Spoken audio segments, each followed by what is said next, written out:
Howdy, howdy! Top of the day to you all. I Welcome. nearly said morning, but it could be afternoon, could be evening, could be dawn. Happy time that you're listening, and welcome to But It Was Aliens, the paranormal comedy podcast where we probe paranormal activity to decide for the questionable benefit of humanity whether that activity really was paranormal. My name is Kev in the John, and alongside me with no idea what we'll be covering today or how he ended up in the John with me is Mr. Granville Moonwalker. I often wonder that. Me too. But it's nice to have company. You know how every now and then a case comes along that you've never heard of and it has such a high level of actual evidence, loads of witnesses and things like radar data that your mind is completely blown? Today, we will not be covering one of those cases. Let me introduce you to Buck. My name is Buck, and I like to... Party? Cluck? wish people good luck. Hey, good luck there, Kevin. Don't burn your tongue. Going to need it. Today's events went down predominantly in Missouri, but that's not where we're starting, for Buck Nelson was born as a child at the start on April the 9th, 1895 in Colorado. Buck worked overtime as a railroad worker, a logger, a sawmiller, and even as a horse trainer before finding his calling. Buck was therefore obviously a talented chap who excelled in manual labour and business. Buck became a farmer, and during a year, Buck purchased him a farmhouse in Missouri. Buck worked hard and over time developed chronic lower back pain, otherwise known as lumbago. I think Buck had been at his farm from the 1940s. Buck did typical farm things, yielding crop and selling at the farmer's market. Buck lived several miles from town and was even situated more than 2 miles from his closest neighbour, so Buck used to get around via horse and car. One July 1954 afternoon, then 65-year-old Buck was chilling out Max and relaxing all cool when suddenly Buck's radio started going crazy with interference. Buck went outside to see if some kind of plane or chopper was overhead when something quite different caught Buck's eye, also overhead. Bird pooped in his eye. Yeah, bird poop. That would be a bit of an anticlimax to an episode. It just, bird pooped in his eye, the end. Oh. Was it paranormal? Ew. Ectoplasm? Ooh. Do you think when birds poo, they like strain and crank it out like sometimes humans do? Like they're flying through the sky going... Or do you think it just gutters out freely for a bird? I think it's quite Free? Yeah. because what's the isn't it baking powder and something? If you give them to a bird, it will... That's actually an old wives' tale, isn't it? You could give that to a seagull and the seagull would eat it and laugh at you. It's one of the most commonly misbelieved old wives' tales, I believe. I was about to say, isn't that born out of the fact that they can't pass gas or something like that? A lot of birds, and seagulls in particular, have some of the most powerful digestive systems known to the earth. They can eat anything. Even humans. They're like Rasputin. You poison them and they'll be like, "Ah, lovely." In the next episode of But It Was Aliens, was Rasputin a seagull? It's your sworn enemy. Right, what did he see? A blimp? Mm-hmm. A flying device of some kind?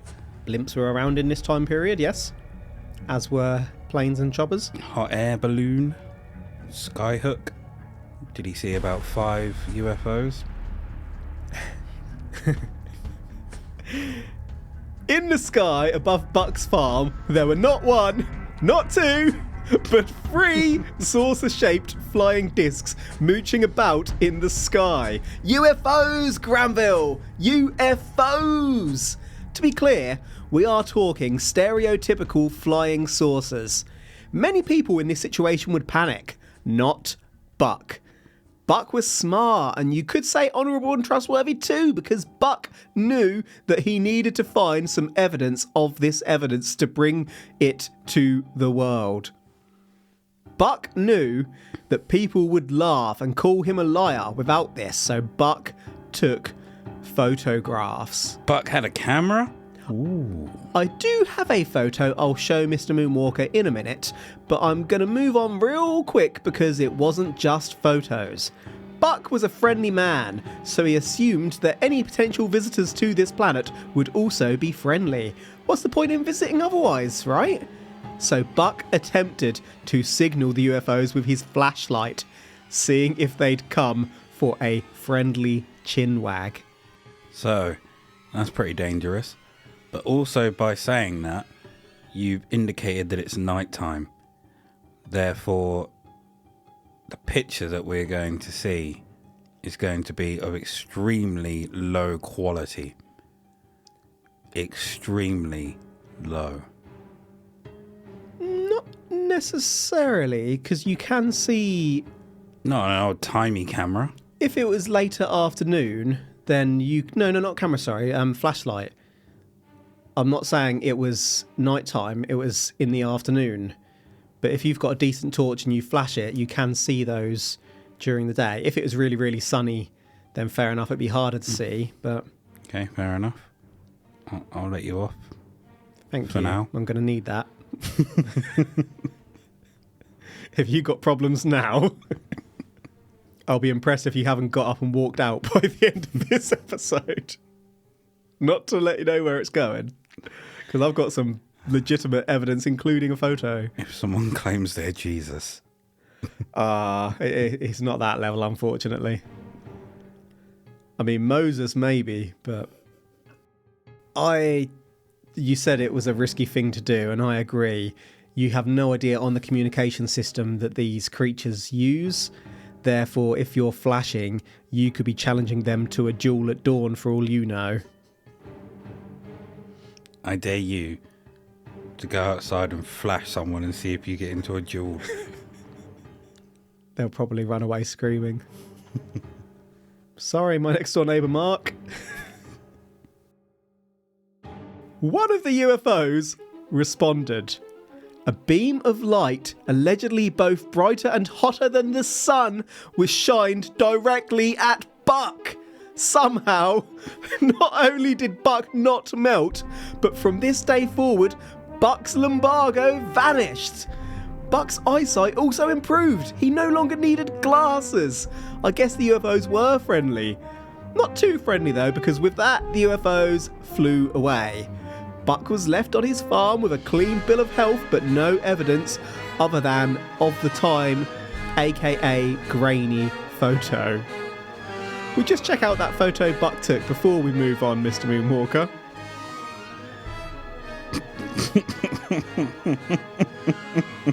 So let's move on.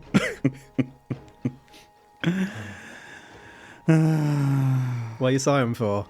I'm giving you legitimate grainy evidence. So I'm assuming that these UFOs had some sort of device that would interrupt anything trying to take a snap of them. Why'd you say that? We've clearly got a snap of them here. I was just throwing you a bone to see if you would go along with it. I don't need a bone. We've got legitimate evidence here. Now, if you were to ask me to point out where in this photo the UFO was, I'd move on to the next section. But we've got evidence here. Looks like a mushroom cloud almost. You can make out a cloud. It does look like a cloud and a tree line, maybe? Yeah, that's what I assume to be like the stalk of a mushroom cloud. Other than that, there's nothing. What that does look like is a giant chimney in the background and just a billow of smoke coming out of it. Because if you look at it, it looks like it's all stemming from one point. Okay, so I'd perceived this photo the other way in that there's the sky, there's like a darker patch in the middle and lighter patches all around it. And in my mind, the lighter patches all around it were cloud and the patch in the middle was clear sky, but you're seeing the patch in the middle as a smoke plume. Yeah. I see. You do now. I mean, that's... To look at this photo and say that you see is probably quite a bold statement. Can you see the creature on the left? Yeah. Yeah? Mm-hmm. Hauling ass. What? What if the aliens, they hit him with a beam hotter than the sun? What if they were trying to fry him, but Buck doesn't know it, but he was unbreakable? He's got superpowers.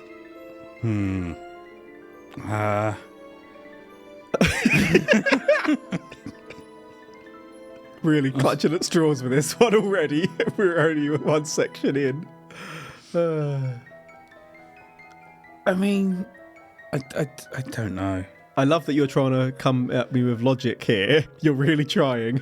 I was simply going to ask a question, but What's the question? my brain is fried by everything I've heard. Wow. If you thought that was all the evidence I'd have for you today, you'd be wrong. 6 months later, the UFOs were back. Buck was outside chilling out, maxing, relaxing, all cool, and suddenly a UFO was back in the sky. Not only that, a voice boomed out almost as if from a PA system. The voice asked if Buck was friendly before asking for permission to land without being molested.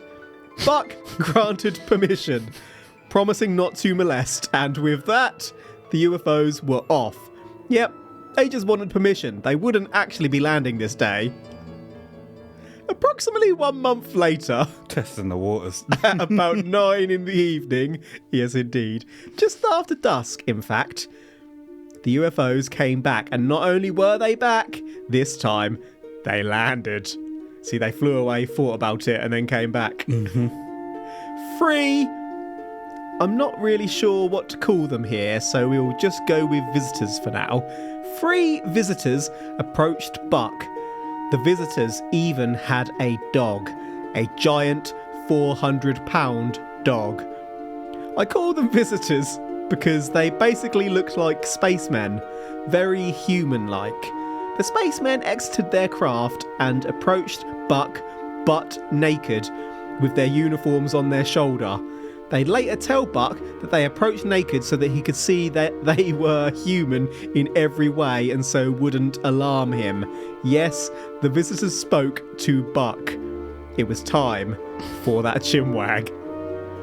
2 of the visitors identified themselves as Little Bucky and Bob Solomon, and they identified their dog as Big Bo.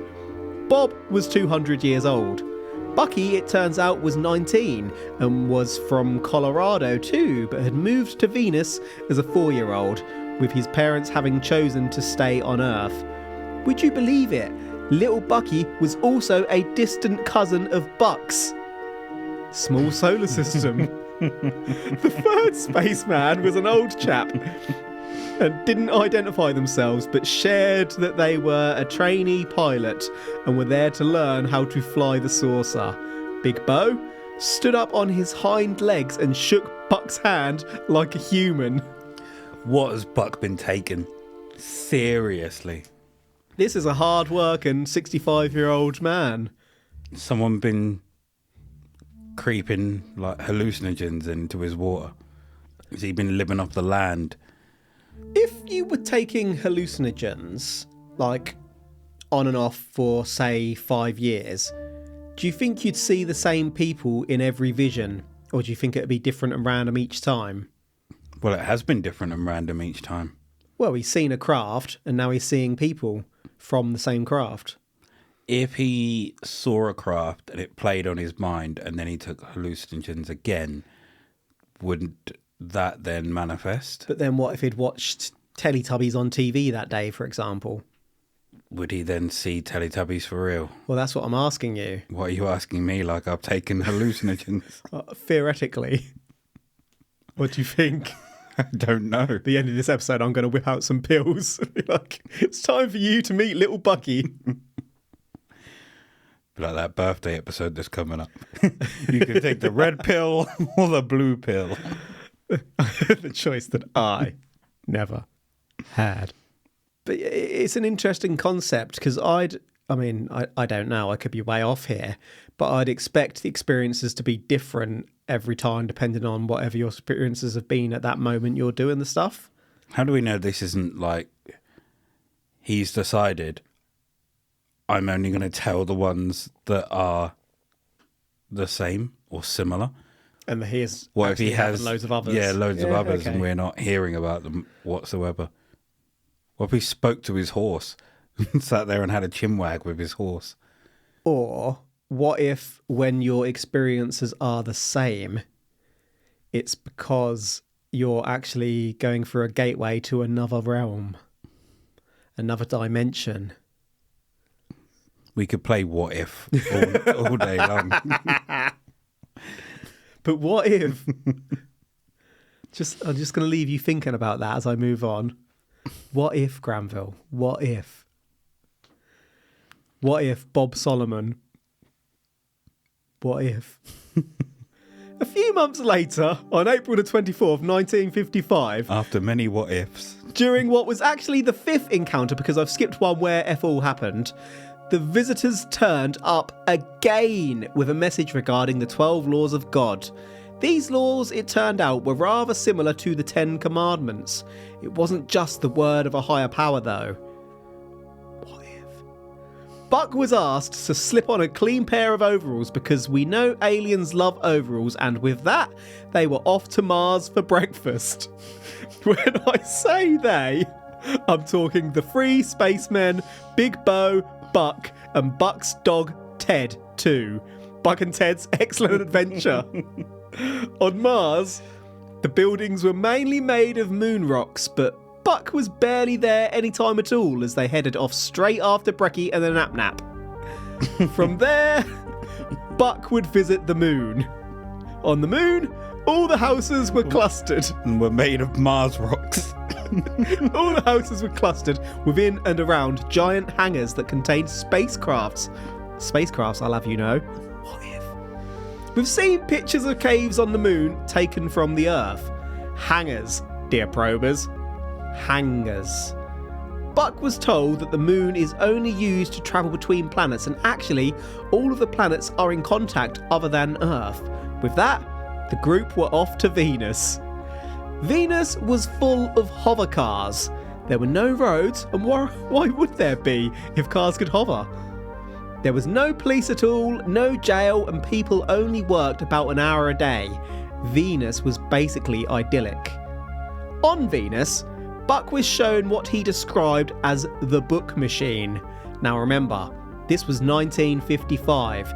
The computer wasn't invented yet. Sure, it was designed in the 1820s, but computers couldn't be created due to technological limitations until, well, sure, 1939 to 1945, but they took up a whole room. Personal computers weren't possible until the 70s, yet Buck was basically describing a personal computer. Buck was able to describe a machine he had been shown the size of a television, whereby you could put a book into it and it would read the pages or play any music or television show contained within the book. I could rest my case here, frankly. What if?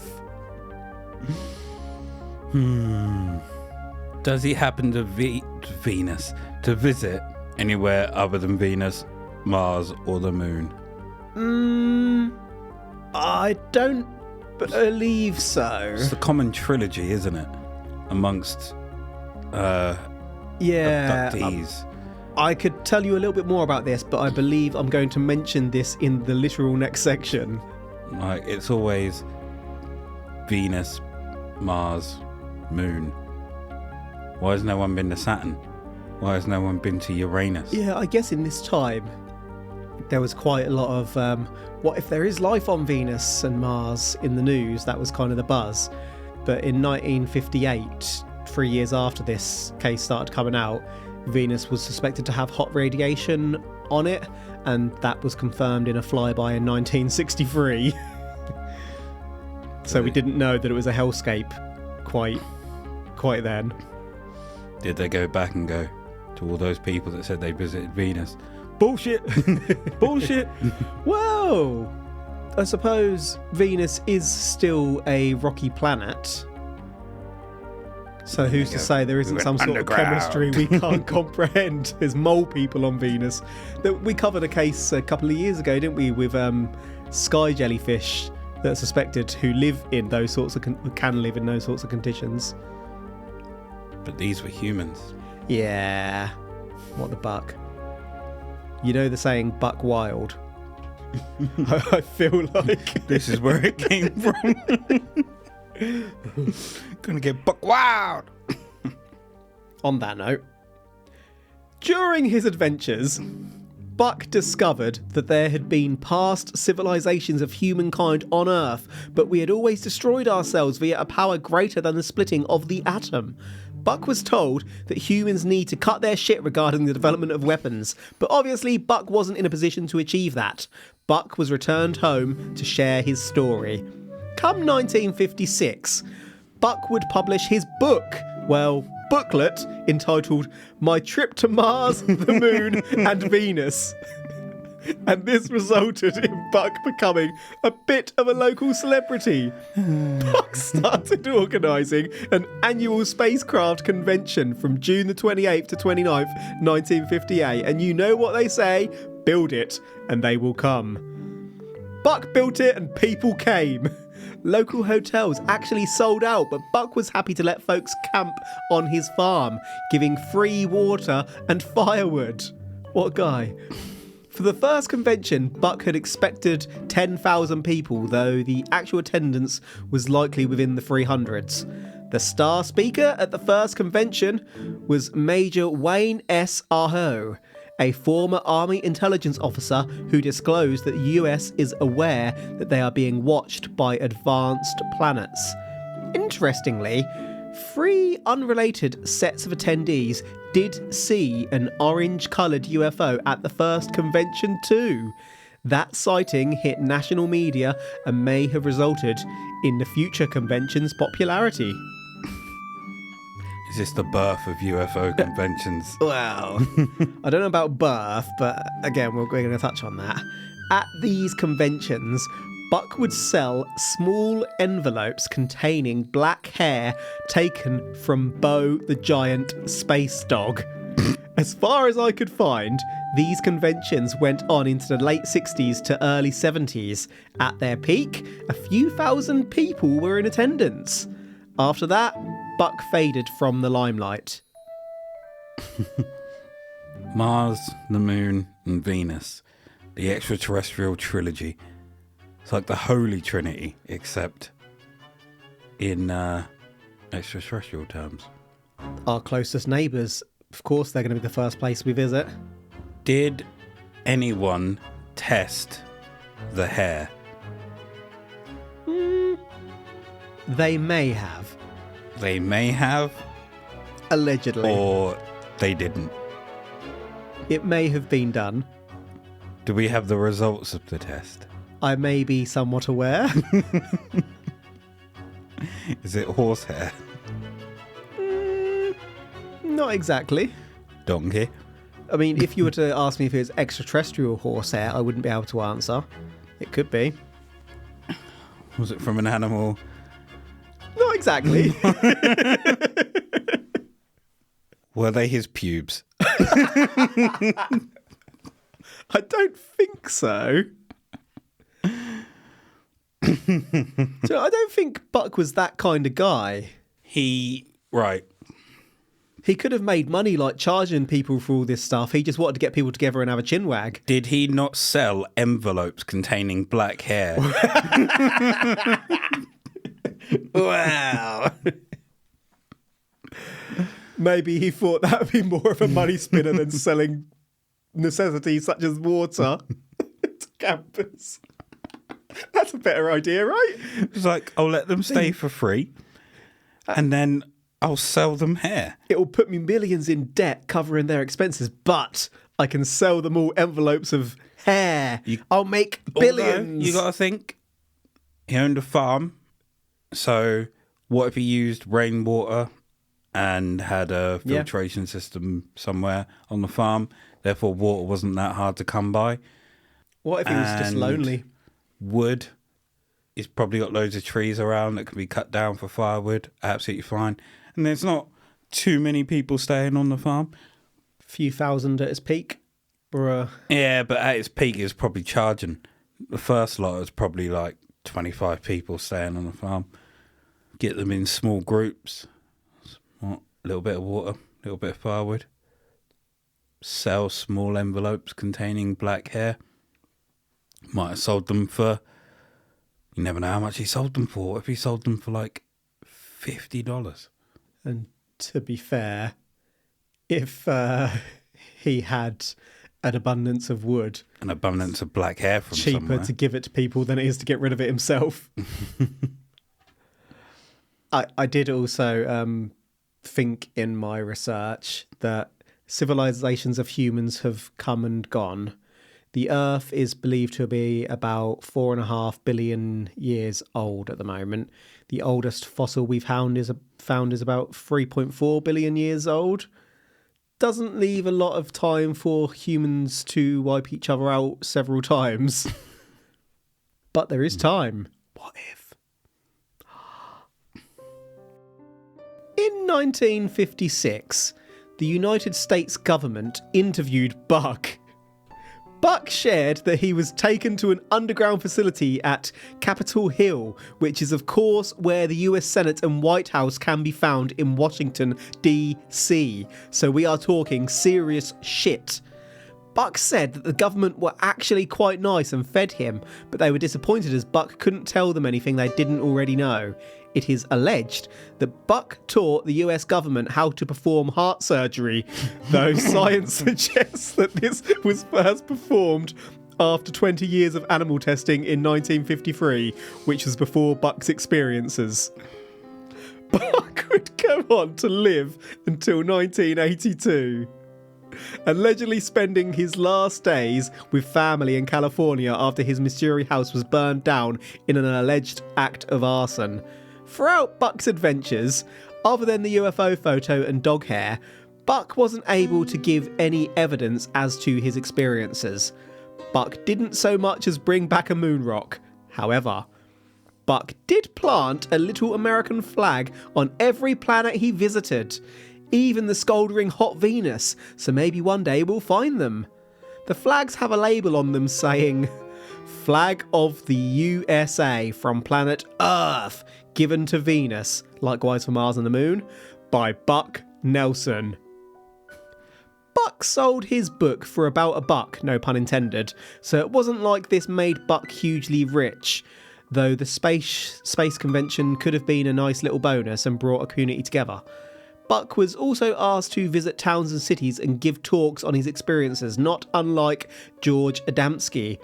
Buck even thanked Adamski in his book. That's most of today's Probed. Finance could have been a motivation, but not a huge one. I'll just end with one detail I may have withheld earlier for science. In 1960, Buck announced that our space brothers had asked Buck to build a radio station for the world so that we could be told how to prevent disease. But this could only be built if Buck received $20,000 in goodwill donations. The dish was never built. It also appears that Buck was associated with another famous experiencer, James Hill, with the two supporting each other's claims before unsuccessfully attempting to secure $25 million from Congress to build a space research centre in 1963. I'll just end with one further detail I didn't omit so much as only stumble upon after I'd written the episode. Buck is reported to have suggested that aliens were segregated based upon race and colour, and there appears to have been limited people of an African heritage at his conventions. I'm not suggesting that Buck was definitely racist so much as that I couldn't confidently say that he wasn't. I didn't see anything about Buck making other shitty statements or being involved in horrendous crap, but I'm not really sure why else he'd need to state aliens were segregated, sticking to their own races and whatnot. Not that I'm suggesting that Buck made this whole thing up, of course. That is the probe. How much, let's say, Buck sold 5,000 copies of his book for $1 back then? Mm-hmm. Taking into account... Printing costs? I was going to say inflation, but we shouldn't need to take into account inflation. Yeah, taking into account inflation, how much would he have earned today? Really not much at all. Because if he sold 5,000 bucks, could that have bought you a house back then? Could that have bought you land, car? I don't really know what the lay of the land was in terms of the value of the buck in the 50s. But as I say, when you take into account costs. Not we can just skip that. Considering they were trying to get 25 million from Congress. Like, that's mad. So, no, you don't want me to conclude, do you? Well, I'm going to summarise in the next section. Okay, you go. You need some time to think about this one, I take it, because there's a lot, isn't there? There is, but I know where I lie. Are you sure? Yeah. Because there's a lot to think about, and let me just really not. remind you, what if? Yeah. What if? In summary, we've probed Buck Nelson, a man born in the late 1800s whom saw 3 UFOs in the 1950s before being visited by 3 spacemen and a giant dog. Buck was taken to visit Mars, the Moon, and Venus, the Holy Trinity, before Venus was confirmed to be a sweltering hellscape and Buck had a lovely time. Buck went on to hold annual space conventions at his farm before fading into history by the 1970s. Buck sold alien dog hair at some of those conventions. On that note, I did omit one report suggesting that Bo was analysed in 1953 and had non-dog hair and different internal organs. Buck didn't actually meet Bo until 1955, you see. Another report said that the dog hair sold at the conventions seemed to be doll hair. Buck's claims often didn't align with known scientific data. When you really get into this one, that's basically all that's there. Would I be correct to assume, Mr. Moonwalker, that you don't have any final thoughts and you just want to conclude? You would be correct. Are you saying that it was aliens? No, I'm fucking not. What the buck? This is either a scam by Buck, or a scam by Hill, and Buck was roped into it. Not necessarily roped, but coerced into it, persuaded to be part of it, and they've run with it from there. Yeah. It's either an idiot has been taken advantage of, or he's scamming people. Yeah. I mean, I've described this one in my research notes as absolute horseshit.